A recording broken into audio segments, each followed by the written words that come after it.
আপনার অজান্তে করা জন্ম জন্মান্তরের পাপ কি আপনার পিছু ছাড়ছে না?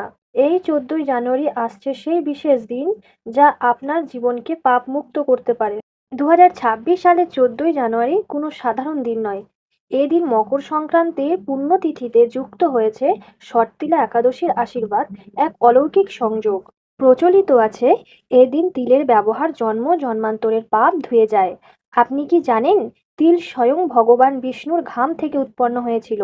তাই এদিন তিলের ব্যবহার আপনাকে সরাসরি বৈকুণ্ঠের পথে নিয়ে যেতে পারে। তাই ভগবান বিষ্ণুর কৃপা পেতে ১৪ই জানুয়ারি এই ৬টি কাজ অবশ্যই করুন। ১. তিল মিশ্রিত জলে স্নান। ২. তিল বাটা শরীরে লাগানো। ৩. তিল দিয়ে তর্পণ। ৪. তিল মিশ্রিত জল পান। ৫. তিল তৈরি খাদ্য গ্রহণ এবং ৬. তিল দান। এছাড়া এই দুই মহা শুভ যোগে সূর্যদেব ও ভগবান বিষ্ণুর আরাধনা করুন। এই দিন ওং নমো ভগবতে বাসুদেবায় নমঃ মন্ত্রটি পাঠ করুন।